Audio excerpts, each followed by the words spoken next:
15절 너희가 나를 사랑하면 나의 계명을 지키리라. 자, 요한복음 14장은 이제 예수님이 떠나시기 전에 제자들에게 하시는 말씀이죠. 특별히 이제 예수님이 떠난다고 하니까 근심하는 제자들에게 예수님이 하시는 말씀입니다. 어제 하셨던 첫 번째 말씀은 뭐였죠? 근심하지 말라. 너희는 마음에 근심하지 말라. 왜? 내가 처소를 예비하러 가는데 처소를 예비하면 다시 내가 너희에게로 오겠다. 이렇게 하셨죠.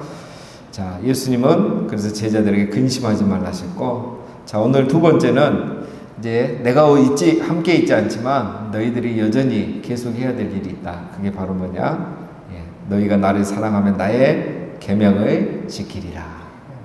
내가 너희와 함께 있고 없고가 중요한 게 아니라 내가 있으나 없으나 너희가 나의 계명을 지키는 게 중요하다. 나를 사랑하는 게 중요하다. 내가 함께 있어도 나를 사랑하지 않으면 소용이 없고, 내가 함께 없어도 나를 사랑하고, 그래서 나의 계명을 지키면 그것이 중요한 거예요. 신앙생활은 나를 사랑하느냐, 나의 계명을 지키느냐, 이게 중요하다는 거죠. 그래서 내가 없다고 근심하지 말고 서로 사랑하는 게 중요하다. 나의 계명을 지키는 게 중요하다라는 겁니다. 사도 요한은 특별히 예수님의 계명을 지키는 것을 예수님을 사랑하는 것과 연결해서 굉장히 강조를 많이 합니다. 15장 14절에도 그랬죠. 너희는 내가 명하는 대로 행하면 곧 나의 친구라. 예수님의 말씀대로 행해야 너희가 나의 친구다. 요한일서 2장에도 보면 우리가 그의 계명을 지키면 이로써 우리가 그를 아는 줄로 알 것이요 그를 안노라 하고 그의 계명을 지키지 아니하는 자는 거짓말하는 자요 진리가 그 속에 있지 아니하니라. 예수님을 안다가고 계명을 지키지 않으면 그건 거짓말이라는 거죠. 그다음 요한일서 5장 2절에 보면 우리가 하나님을 사랑하고 그의 계명을 지킬 때에 이로써 우리가 하나님의 자녀를 사랑하는 줄을 아느니라.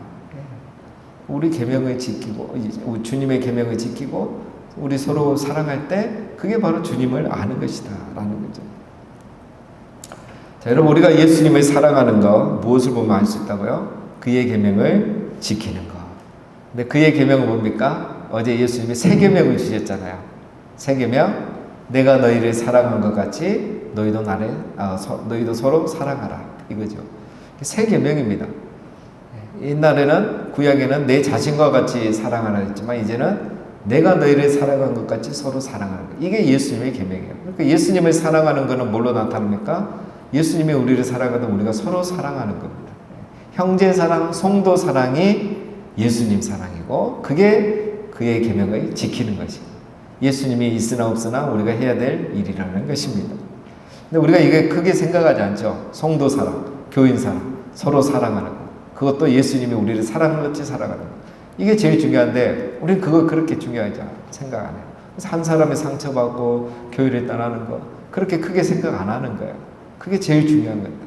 봉사보다 중요하고 예배만큼 중요한 게 서로 사랑하는 겁니다. 자, 세 번째 예수님 또 말씀하십니다. 16절 내가 아버지께 구하겠으니 그가 또 다른 보혜사를 너희에게 주사 영원토록 너희와 함께 있게 하리니. 근심하는 제자들에게 하시는 세 번째 말씀은 내가 또 다른 보혜사를 너에게 보내주겠다. 또 다른. 이 또 다른이란 말이 마치 완전히 다른 것 같은 이야기인데 그게 아니고 같은 종류의 보혜사를 말합니다. 같은 종류의 보혜사. 자, 그러면 같은 종류의 보혜사란 말은 보혜사 하나 더 있단 말이죠. 원래 보혜사가 있고 또 같은 종류의 보혜사가 있단 말이죠. 또 다른 보혜사. 그러면 원래 보혜사가 누굽니까?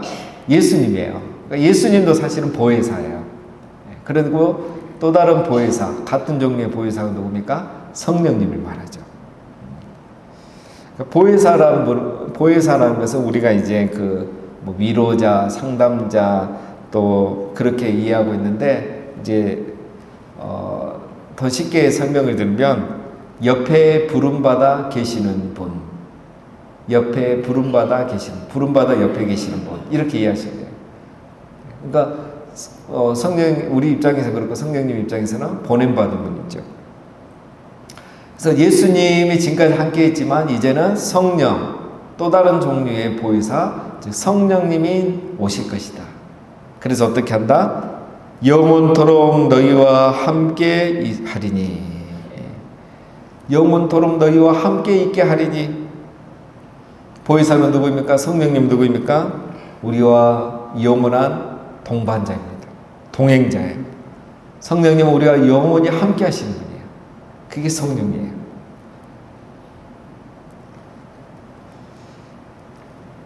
그러니까 이 성령이 오신다는 게 굉장히 중요하죠. 17절에 보면 그는 진리의 영이라 세상은 능히 그를 받지 못하나니 이는 그를 보지도 못하고 알지도 못함이라. 그러나 너희는 그를 아나니 그는 너희와 함께 거하시며 또 너희 속에 계시겠습니다. 자, 또 다른 보혜사 성령은 누굽니까? 진리의 영이다. 이분은 진리의 영이란 말은 진리를 말하는 분이다. 진리를 가르치는 분이다. 진리를 말해주는 분이다. 진리는 누굽니까? 내가 곧 길이요 진리요 생명이니. 예수님에 대해서 말씀하시고 예수 그리스도에 대해서 증언하시고 예수 그리스도에서 가르치는 분이 바로 이 보혜사 성령이라. 이분이 너희에게 오시고 영원히 너희와 함께 있을 것이다. 여러분 얼마나 좋습니까? 그렇죠. 예수님은 육신으로만 있으니까 산에서 기도하신 동안 제자들은 바다에서 풍랑을 맞아 죽을 위기를 처하잖아요. 그러나 성령님은 항상 함께 계신다는 거예요. 그리고 예수님은 같이 있으면서 설교를 들을 때만 알 수 있고 배울 수 있지만 성령님은 항상 함께 계셔서 기도하는 중에도 깨닫게 하시고 예배주의하는 중에도 깨닫게 하시고 성경 읽을 때도 깨닫게 하시고 날마다 시간마다 진리를 우리에게 가르쳐 주시는 거예요.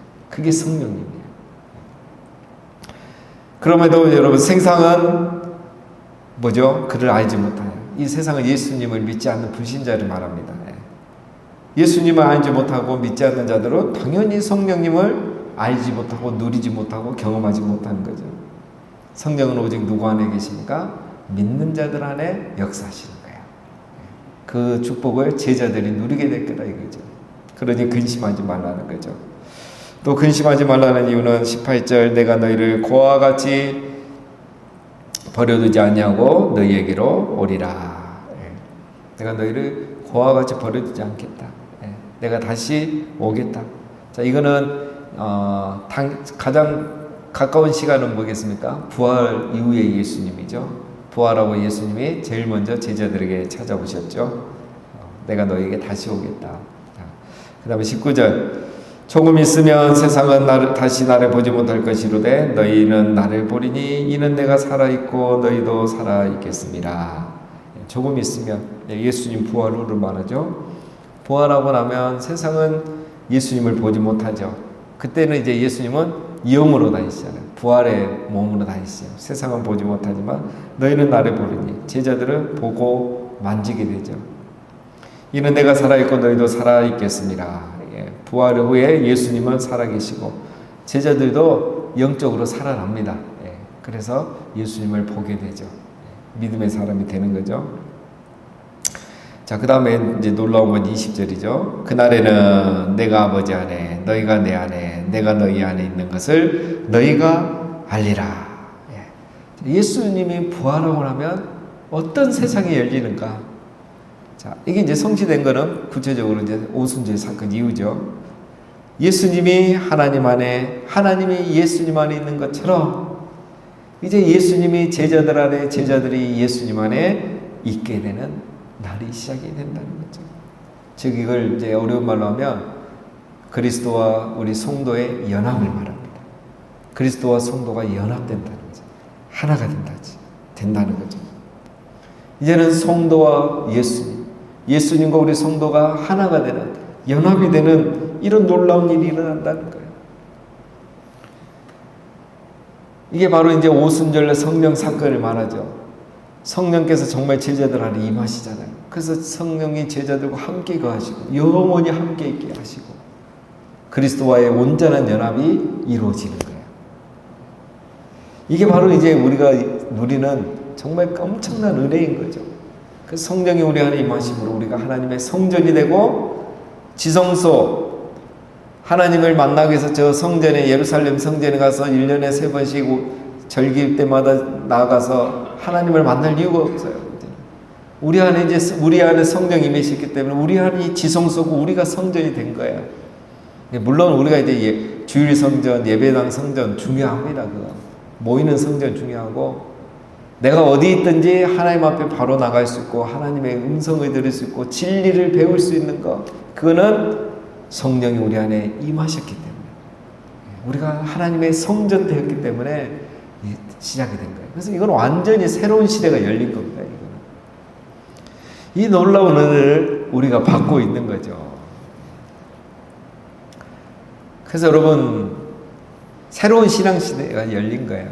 그래서 지금 이 새 성전 시대이고 새 계명 시대이고, 그렇죠? 성령 시대인데, 우리가 옛날 이 구약의 개념으로 신앙생활하면 안 된다는 거예요. 그냥 예배당 한번 나와서, 주일 한번 나와서 시간과 공간 속에서만 내가 신앙생활하면 다 하고 있다고, 잘하고 있다고, 뭐 10에 1조 바치고 절기 지키고 이러면 다 된다고 생각하는 건 여전히 구약의 개념으로 종교 생활하는 거예요. 정말 내가 그렇게 하면서 내 안에 임하신 성령, 그리스도와의 연합을 누리는 게 이제 이 시대의 신앙생활이에요. 이걸 위해서 예수님께서 오신 거예요.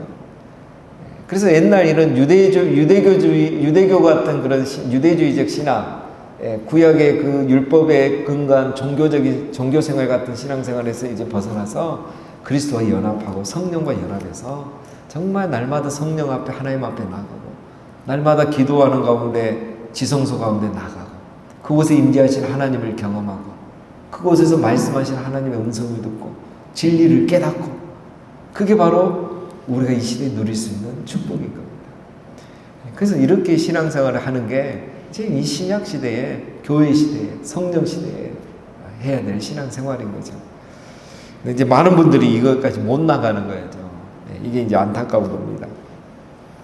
자, 21절. 나의 계명을 지키는 자라여 나를 사랑하는 자니 나를 사랑하는 자는 내 아버지께 사랑을 받을 것이요 나도 그를 사랑하여 그에게 나를 나타내리라. 자, 여러분, 이거는 이제 이 시대의 사람들만 누릴 수 있는 거예요. 다시 성령과 그 사랑과 순종에 대해서 말씀하시죠. 정말 내가 그리스도와 연합을 누리는 사람만이, 여러분, 이게 가능한 겁니다. 예수님을 사랑하고 사랑해서 예수님의 계명을 지키게 되죠. 그러면 이런 사람들이 누리는 축복이 있습니다. 그게 뭐죠? 내 아버지께 사랑을 받을 것이요. 예수님을 사랑하고 그러면 예수님의 계명을 지키고 그러면 아버지의 사랑을 더 받는다는 거예요. 나도 그를 사랑하여 그에게 나를 나타내리라. 예수님을 더 알아가게 되고 신앙생활 더 잘하게 되고. 그러니까 여러분, 이게 무슨 말이냐면, 쉽게 말하면 누가 제일 은혜 받느냐, 누가 말씀 집회를 하고 예배를 드리고 설교를 들으면 누가 은혜를 제일 많이 받느냐, 신앙생활 열심히 하는 사람들이에요. 정말 그리스도와의 연합, 이 연합의 신비를 누리고 있는 분들이 은혜를 또 다 받아요. 평소에 신앙생활 잘하고 순종하고 세계명을 지키는 분들이 또 은혜 받아요. 새벽기도 열심히 하신 분들이 이 말씀을 듣는 게 깨어있기 때문에 또 은혜를 잘 받아요. 그러니까 누가 신앙생활 잘하자면 그리스도와의 연합의 신비를 누리는 사람이 또 은혜를 잘 받아요. 이게 안 되면은 또 뭘 해도 은혜가 안 되는 거예요. 그래서 똑같은, 예를 들면 예배를 드리고 똑같은 설교를 들어도 은혜를 못 받는 사람은 항상 못 받아요. 그게 중요한 게 뭐냐면 내가 그리스도와 연합의 이 신비의 연합, 이 연합의 신비를 누리고 있느냐, 이게 중요합니다. 내가 그리스도를 사랑하고 있느냐, 이게 중요한 거예요. 그래서 이것이 그렇게 하는 사람이 하나님의 사랑을 더 받게 되고 그에게 나를 나타내리라. 그리스도를 더 알아가게 되고 더 성령 충만해지고, 그러니까 있는 자는 더 있게 갖게 되고 없는 자는 있는 것마저 빼앗기게 되고, 이런 일들이 계속 일어나는 게 바로 이 하나님 나라의 시대입니다. 그래서 열심히 있고 하나님을 사랑하는 자들에게는 정말 좋은 거고, 그렇지 않는 자들에게는 안 좋은 거죠. 자, 22절. 가론이 나인 유다가 이르되 주여 어찌하여 자기를 우리에게는 나타내시고 세상에는 아니하려 하시나이까? 예수께서 대답하여 이르시되 사람이 나를 사랑하면 내 말을 지키리니 내 아버지께서 그를 사랑하실 것이요 우리가 그에게 가서 거처를 그와 함께 하리라. 가룟 유다가 아닌 다른 유다, 야고보의 아들 유다를 말하죠. 이 말이에요. 그러니까 예수님은 왜 우리에게만 나타나고 제자들에게만 나타나고 세상에 나타나지 않으시냐? 왜 세상에는 드러내지 않습니까? 지금 이제 마지막 때는 더 그렇잖아요. 이 말은 지금 아직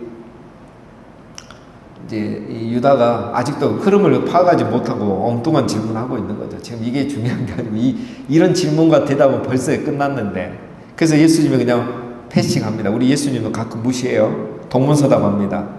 전혀 대답 안 하고 뭐랍니까? 나를 사랑하는 자는 내 계명을 지킨다. 근데 지금 뭔 소리 하냐? 내가 정말 중요한 거 얘기하는데, 내가 세상에 드러내고 안 내려고 그게 뭐가 중요하냐? 이제 나는 가고 떠나고 내가 다시 오고 성령이 너에게 임하면 너희를 통해서 내 세상에 드러날 건데, 이 말을 해주셔야 되는데 이 말을 안 해주세요. 중요한 건 먼저 나타나다 안 나타나다 그거 중요한 게 아니라 너희가 나를 사랑하고 사랑한다면 계명을 지키는 거, 이게 중요하다. 자, 마지막 24절, 나를 사랑하지 아니하는 자는 내 말을 지키지 아니하나니 너희가 듣는 말은 내 말이 아니요 나를 보내신 아버지의 말씀이니라. 예수님은 중요한 얘기만 지금 계속 하십니다. 계명을 지키지 않는 것은 나를 사랑하지 않는 것이고, 그 다음에 나를 보내신 하나님의 말씀을 순종하지 않는 것이다. 중요한 것은 너희가 서로 사랑하고 그 계명을 지키는 것이다. 그게 가장 중요하다라는 것입니다. 자, 오늘 예수님은 근심하는 제자들에게 여러 가지 말씀하셨죠. 내가 있든 없든 너희가 나의 계명을 지키는 게 중요하고, 나를 사랑하는 자는 그 계명을 지킬 것이고, 더 중요한 것은 내가 떠나면 또 다른 보혜사를 내가 너에게 보내겠다. 그는 너희와 함께 영원히 함께 있을 것이고, 그는 진리의 영이기 때문에 나에 대하여 증언할 것이다 라는 것입니다. 오늘 우리가 이 시대를 살고 있습니다.